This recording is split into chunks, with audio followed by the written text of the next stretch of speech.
ba yàlla may ma jàmm ma yeewu gis naa ko mu doxantu tël balam. Bah c'est de la politique parce que aussi on a mis tout un dispositif.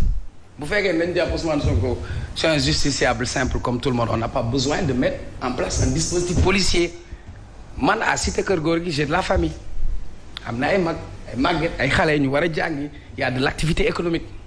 mais tey suñ ko bunkériser au nom de quoi ñu def ko noonu bon tam bu ñu ko defee c'est une façon de les narguer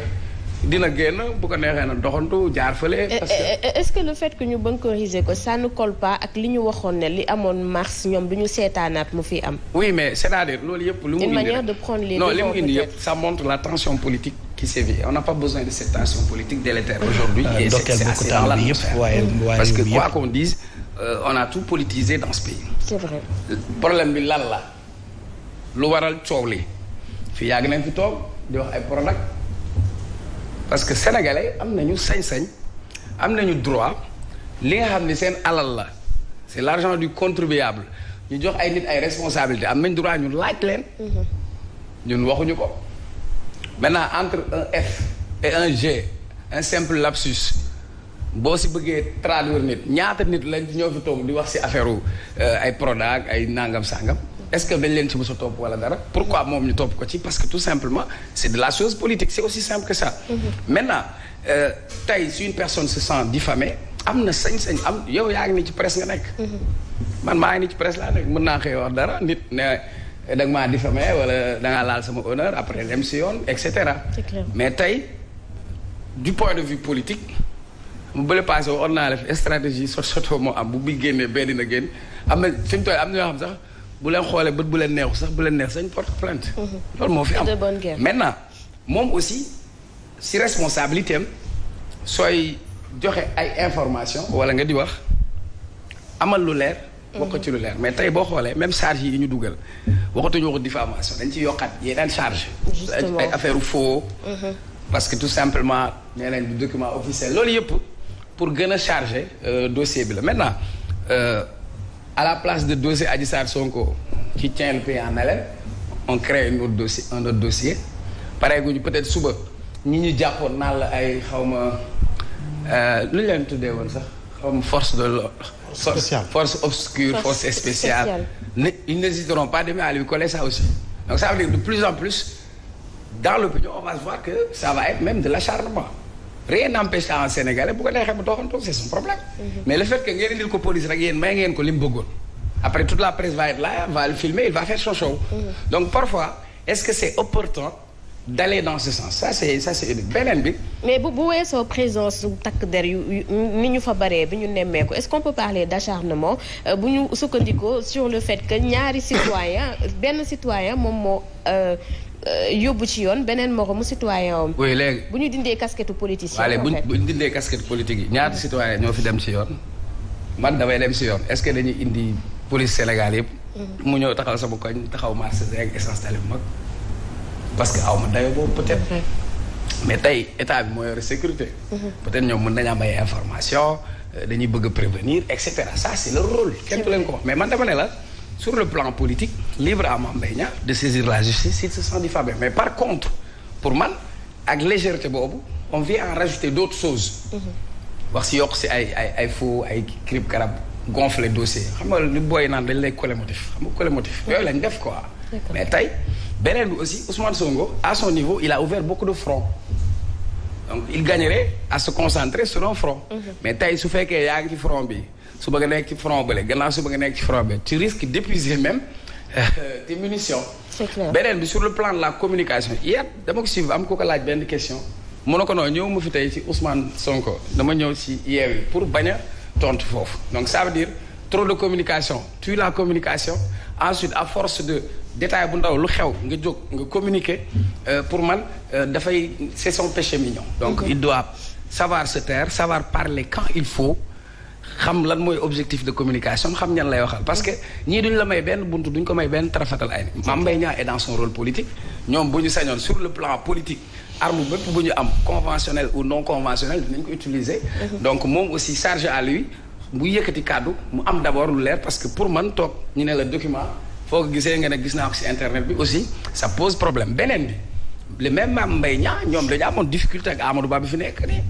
ils ont dit que lu ñu commandité la rapport bi et cetera. rapport bi kenn mus ko génne lu tax kenn mus ko génne. yooyu yëpp c'est des débats qui se posent beneen débat bi fi am mooy dëkk bi kenn amul droit toog ne Mame Mbaye Niang yaa fi nekkoon ministre Prodac amoon na fi contrat ak Greenland entreprise israélienne.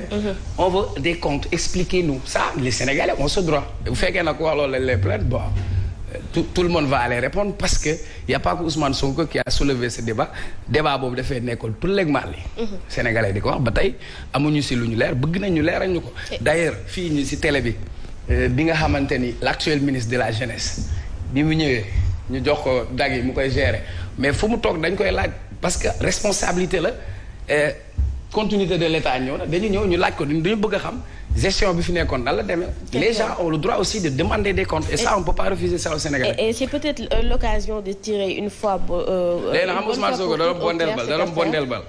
ñoom ñoo ko paas bal bi mu doon bondeel tey c'est-à-dire. yow jàngat boobu nga am ci bondeel bal bi. déggoo li ma la wax ñoom parfois à force ñi ngi koy traquer wala ni ñuy jubloo ci ay mbiram. dañu koy gën a may buntu dañu koy gën a may doole déjà il fait l'actualité et en politique l'essentiel c'est qu'on parle de nous. La balle que Ousmane Sonko faisait bonder là c'est l'État du Sénégal moo ko passe. D'accord ku nekk mën nga ci am interprétation alors salut Joseph tey ban jàngat nga am ci li nga xamante ne moom moo xew tey soulever encore plus de questionnements qu'avant. Bon jàngat bi ma ci am rek ba benn jàngat la bu désolant. parce que yaakaar naa fi ñu toll ci sunu réew. am ay institutions yoo xamante ni si dañu fi nekk parti bi nga xamante ni moom la ñu naan les cours et tribunaux dafa am rôle bu ñuy jouer et le président Ousmane Sonko le sait très bien tey jii bu amee une plainte foofu noonu dafa war a dem wuyu ji donte mun na bañ a dem te sanction du ko ci fekk yoon may na ko mu bañ a dem te itam dañ koy nangul dafay am loolu ñu naan bataille juridique maanaam xeex boo xamante ni si ci wàllu yoon lay tegu kenn ku nekk da nga ci am ay conseillers moom il est juriste de formation à l'université fac droit la nekkoon avant muy def concours impôts et domaines bi ENA bi donc tey jii il a des avocats ñu conseiller ko li ñu ko conseiller moom la def leneen li nga xamante ni si mooy jàngat bi ci nekk te nit ñi war ko xool bu baax a baax mooy le président Ousmane Sonko moo porté mooy wax dans une déclaration ni am nañu tous les documents qu'il faut gars yi dañuy poser wu la question kii kan moo koy jox xibaar yi mu yor. Deuxième aspect problème am ci Mame Mbaye Niang daal di koy porter plainte xam nga. kaddu président Ousmane Sonko fi mu yegg sa bos àggu fa sama bos àggu fa même si nous sommes des hommes de médias ci la ñuy liggéey lu ñu waxu kaddu président Ousmane Sonko fi muy yegg ci ay ruqi àddina bi ñun suñu bos àggu fa su mënee toog si kanamu télé moom président Ousmane Sonko mu wax ni Mame Mbaye Niang dañu ko épingler dañu ko jàpp ci ab dossier bu mu luubal koppari réew mi yoo xamante ni dafa jublu woon ci biir ministère ba mu yor ngir di ca doxal mu ni dañu ko ci jàpp mu ni rapport bi IGE la xam nga ni ci njuumte la ñuy tëjee doomu aadama chauffeur bi yor otoom di ko dawal moom ko avec tous ses papiers bu mbëkkee nit jubluwu ci mbëkk nit dafa juum mbëkk ko tayu ko accident la mais dañ koy jàpp parce que loi bi moo tëddee noonu loi bi teg nit ay daan ci diffamation maanaam waxal nit lu dul noonu ba muy nekk président Ousmane Sonko duggagul ci politique. parce que bu président Ousmane Sonko di dugg ci politique yaakaar naa c'est en 2014. ci lu fës. kon tey bu yëkkatee kàddu gu mel noonu wax ko koo xam ni ndey la mën naa ni am na soxna. am na wayjur wu jigéen moom baay la. nijaay la mag la rakk la baay la kàddu googu wër àddina ci Mame Mbaye Niang dafa luubal alalu réew mi ba rapport IGE jàpp. ñu dem ba ca biir nga ni IGF laa doon wax dama juum loolu tribunal nga koy leerale bu dee dañ la porter plainte bu keneen yow mii di wax ak man Khady Colonel boo diffamé woon léegi Macky Sall bu la président Macky Sall porter plainte yoon da lay topp waaye bu la porté wul plainte dara du la ci fekk ki nga tooñ moom mooy porter plainte mooy décider ndax daf lay baal wala daf lay jégal ndax yaa ko tooñ il faut qu'on dépasse l'émotion et qu'on parle entre hommes avec un grand H waxante dëgg moom moo toog di wax daat ni Mame Mbaye Niang rapport bi daf ko jàpp ñoom am nañu rapport yépp dañuy dem bay laaj kan moo koy wax mu wëlbati ko président Ousmane Sonko je pense bien que conseil d'avocat parce que avocat yi pour layal pour préparer seen combat ci baro bi dafa am lu ñuy digal mu defaat une déclaration ni daf ko lire ci internet bi pour revenir dire quoi képp koo xam ni tu aspires à diriger un pays rawatina nga am trempe président Ousmane Sonko parce que c'est mun nañ ni cadre hiérarchie A1 la bu ñuy wax sur l'ordre hiérarchique bi nga xam ni moom la ñu xam ci administration ca plafond ba la bokk kooku warul di xamee ci internet nii nga xam ni waxuma ñun journalistes yi sax duñu xamee ci internet ndax dañu digal le travail de fourmi comme à l'école police dafa am fooy jaar pour gëstu ba am ko segg ko togg ko génne ko rawatina moom mi nga xam ni dafa bëgg a diriger am réew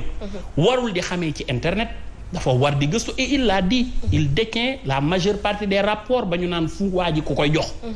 kon mënuñu revenir aat naan ci internet laa ko déggee donte moo ko wax dañu ko koy nangul c'est clair. Alors, pour dire quoi il faut à un moment donné Sénégal ñu yëkkati suñu niveau de débat politique yi ñu yëkkati ko romb yow yaa def yow yaa wax c'est bien de dénoncer c'est bien de montrer que ni lii am na ci sama réew lu war a jariñ sama askan benn nit ni ko da neex lekk tey gis naa les députés